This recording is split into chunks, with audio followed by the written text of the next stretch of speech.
you make of it? James, it was quiet. I think most people are on the streets in front of my work at the moment trying to find a place on the foreshore for the fireworks. But today was the last day of 2013, a quiet one but a pretty flat one, down by 0.1%. And of course also ending the end of the Santa rally. And we have seen a Santa rally this year. We've seen an increase of 0.5%, and that's that period between Christmas and New Year's.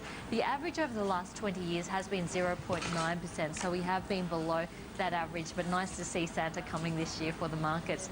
We did see some big performances, and I guess last minute we did see a little bit of book shuffling and window dressing going on. Slater and Gordon, one of the best performers on the market today, up by 3.6%. It's also the best performer in the ASX 200 for the year, up by a massive 128%. We also saw Oz4X, which is a newcomer to the market this year, doing well on the market, up by 2.9%. And Panos, a bit of bargain hunting going on there with copper prices near 4-month highs, up by 2.9%. But on the flip side, Atlas Iron down by 3.8%. This is an interesting stock. Although we've seen a lot of the iron ore miners doing well, Atlas has been an underperformer, and there's still quite a lot of short positions in Atlas Iron at the moment. We also saw Lynas down by 3.3% and Sigma Pharmaceuticals down by 3%. So ending off what's been a pretty good year, the Australian share market gaining 15.3% for the year, but the market really not doing too much today at all. Yield plays the big winners for 2013? It's been surprising. It's actually been the consumer discretionary stocks which have come out on top. In fact, if we have a look at the top 3 performers in the ASX 200 this year, it's been Slater and Gordon, up by 128%. Now, that's not surprising. We've seen a number of class actions, whether it's been the banks that have been hit with class actions, or cash converters, or Newcrest Mining, or Forge Group. There's been a lot of law cases. So Slater and Gordon doing well on the market. REA Group also up by 110%. Now, this is the company that owns realestate.com.au.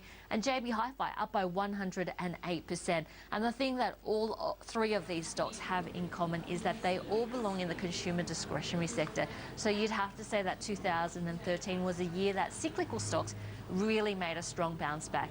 After the consumer discretionary sector, though, it was the banks, and we saw phenomenal performances by the banks. Commonwealth Bank, Westpac gaining 24% for the year. We saw ANZ gaining 29%, and we saw NAB gaining 39%. On the flip side, though, we know that gold's had the worst year since 1981, so not surprising to see, the worst performers coming in from that gold space. We saw Silver Lake Resources, despite the name being a gold stock, down by 86%. We also saw Resolute Mining down by 65%.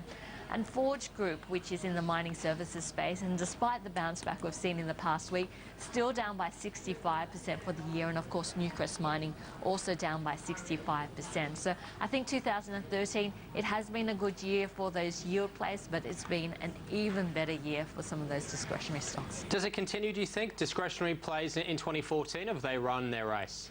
I think if you have a look at most things on the market, they move in trends, and understanding that can be a huge help to investors.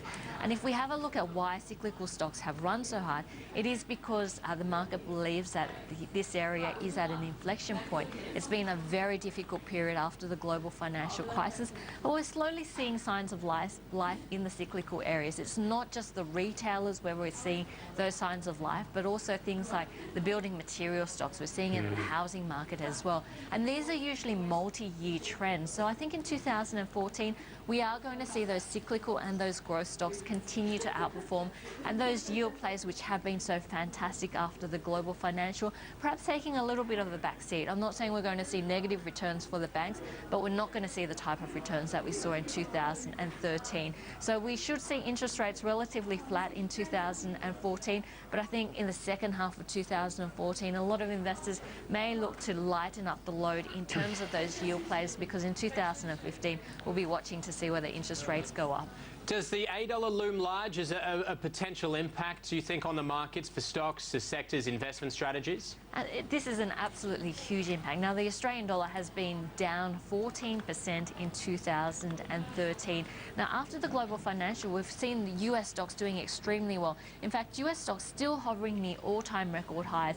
And I think a key reason behind that, that outperformance that we have seen in the US, is the fact that we have seen a very weak US currency, which which has helped US earnings. And we've seen US companies growing their earnings very strongly. We've seen exactly the opposite in Australian companies after the global financial crisis, and that high Australian dollar has been bad news for the manufacturing sector. It's been very difficult for those companies that do make their earnings offshore. But 2013, those conditions did improve. The Aussie dollar went the other way, and instead we did see those companies with overseas revenue doing well. BlueScope Steel, it was a huge underperformer during the global financial crisis, finally fighting back with the Aussie dollar becoming weaker, up by 68% for the year. Crown's another one with significant operations offshore. That stock's up by 58% for the year. We saw James Hardie, which gets a lot of its business from the US, up by 45%, and Amcor, which also earns most of its revenue offshore, up by 43%.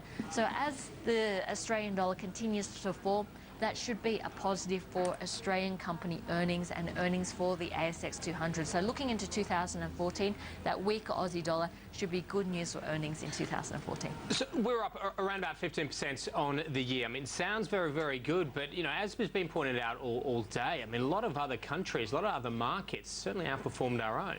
It has been a good year for Australia, but it's been an even better year for US investors, up by 29% for the S&P 500 and near those all-time record highs.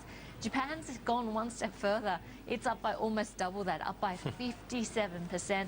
But on the flip side, we've actually seen China losing 8%. And I guess that's been one of the drags on the Australian share market. Often by international investors, we are seeing as getting access to the growth story in Asia. And unfortunately, some of those Asian countries have really underperformed those developed countries in 2013. We've seen China down by 8%, but we've also seen losses for Thailand, Indonesia, Singapore. We've seen a pretty flat performance by a lot of the major markets around the region, like the the Korean Kospi.